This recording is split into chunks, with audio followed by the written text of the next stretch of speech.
Entonces, el tema técnico ya no es excusa para remangarte y hacer cosas, y yo creo que es lo que hay que hacer. Juntarte con amigos, experimentar, si no te gusta, pues no lo mueves, pero sobre todo hacer, hacer y hacer.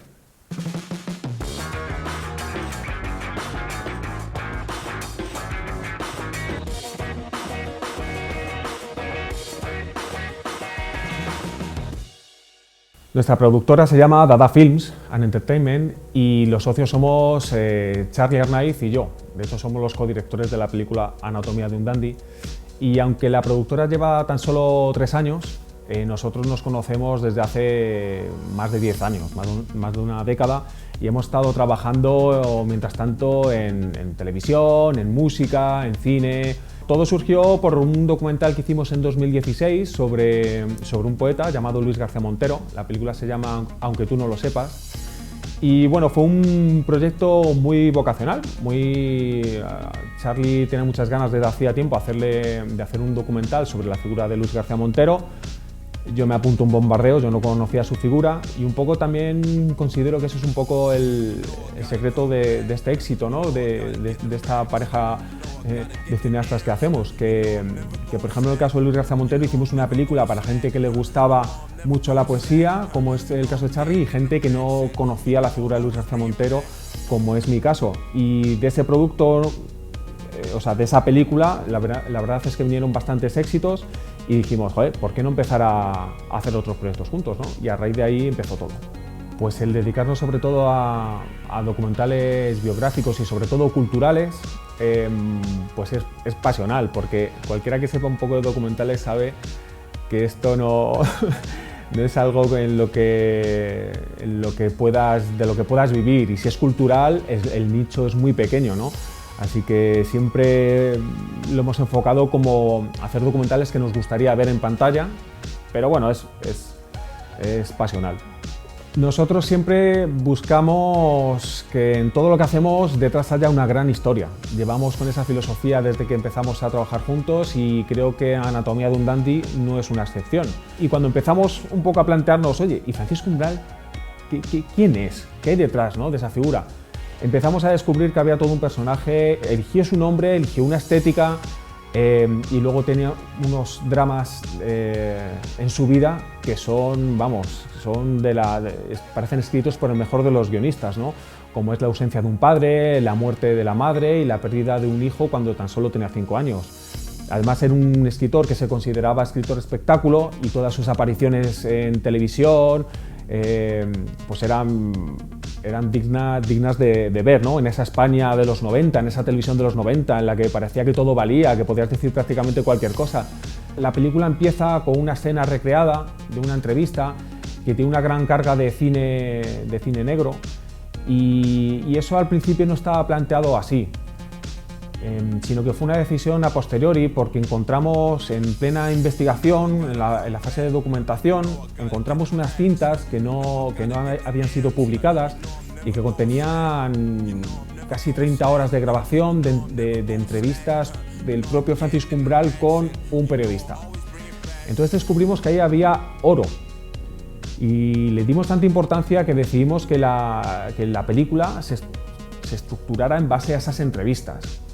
Y empezamos a imaginarnos, ¿no?, cómo eran esas entrevistas, si era con una copa de whisky en la mano, fumando, cargado de humo, y enseguida nos llevó a ese código de cine negro, y nos pareció un buen punto de partida para que el espectador se situara, porque al final la película trata de una investigación, es casi un thriller, ¿no? ¿Quién era Francisco Umbral? Y a pesar de que era un autor que habló supuestamente toda su vida sobre él y escribía sobre él, nadie sabía nada de él. De repente te encontrabas que decía un montón de mentiras, y a sus amigos íntimos a uno le decía que su padre le mataron en la guerra civil, otro decía que era banquero, y como eso había un montón de secretos que en esas cintas se resolvían, ¿no? Y bueno, por ejemplo, en ese sentido sí que marcó bastante el género, la estética. Incluso la elección de la iluminación, el director de fotografía fue Luis Ángel Pérez, y nos dio ese toque, ese plus de calidad a ese tema, a esas recreaciones, ¿no? Hay claramente 2 fases en las grabaciones de la película.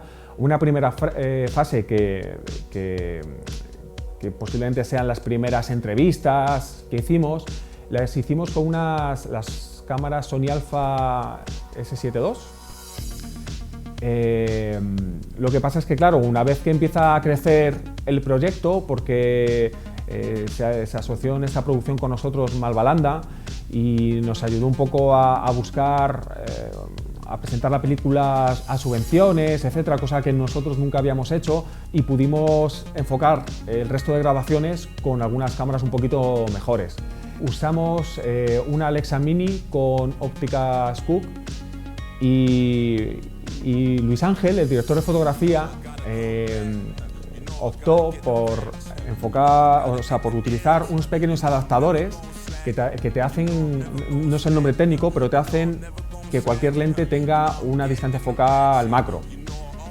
Además, estas lentes hacían que tuvieran una pequeña aberración cromática que nos gustaba mucho también por el personaje, ¿no? Que era un personaje que tuvo su mayor fama en los años 90, y esa aberración cromática nos pareció un poco de esa época, como un poco le da ese toque retro.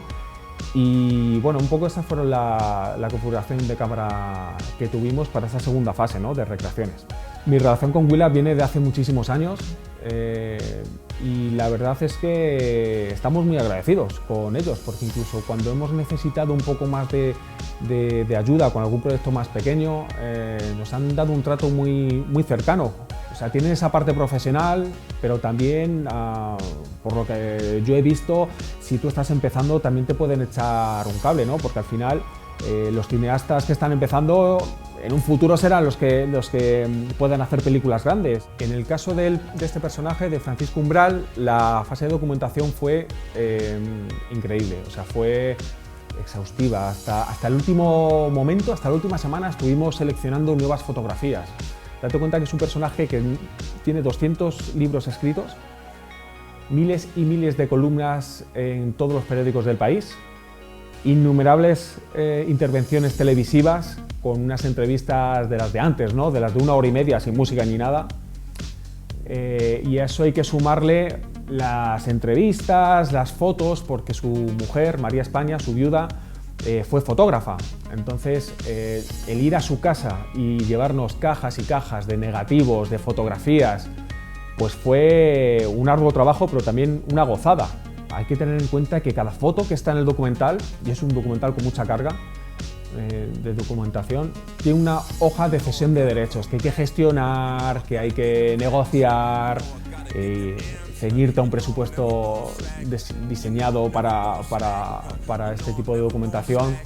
Y muchas veces tú ves las películas, ves que tiene un montón de imágenes y no se aprecia esa labor que hay detrás, ¿no? Entonces yo creo que se agradece cuando te dicen, oye, qué bonita la fase de documentación en el proyecto. Así que estamos muy agradecidos en ese sentido. El trabajo ha servido para algo. Hay una frase en el documental brutal que te dice, el éxito está vacío. Joder, pues muchas veces, sobre todo cuando eres más joven, que buscas ser un gran cineasta y hacer una película que revolucione la industria, ¿no?, cuando estás estudiando en la escuela de cine, pues conforme te haces mayor empiezas a ver que eso no es importante, que hay otras formas de tener éxito en la vida, y cuando te encuentras con estos personajes que lo han vivido todo, que han estado en la cima del éxito y te lanzan estos mensajes que algunas veces son más directos y otras veces están un poco más por debajo de lo que cuentan, hay que buscar un poquito más, pues claro que se te queda algo, ¿no? Claro que se te queda algo. Incluso el personajes secundarios que aparecen por las historias siempre tienen algo que contar. Esa parte de verdad que tiene un documental, que por ejemplo no tiene una ficción, yo creo que es muy interesante, y a nosotros como cineastas cada trabajo nos deja un pozo, claro. Cuando estaban diciendo las nominaciones, tanto Charlie como yo estábamos a otras cosas.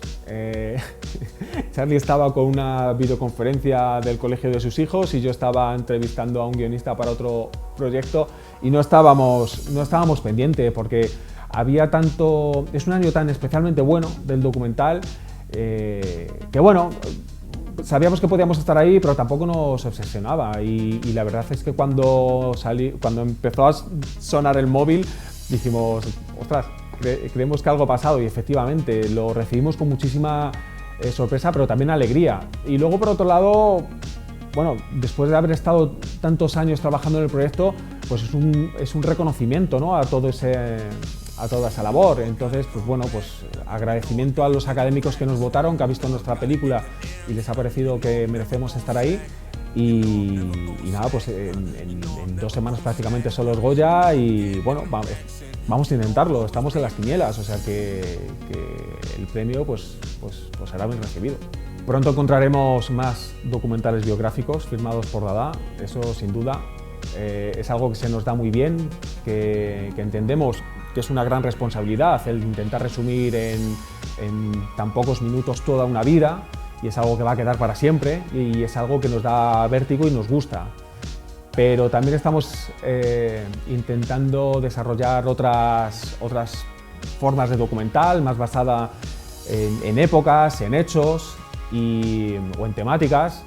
Y lo digo así porque creo que no puedo contar todavía nada de esto, pero bueno, estoy seguro que pronto en redes sociales empezaremos a soltar cosas.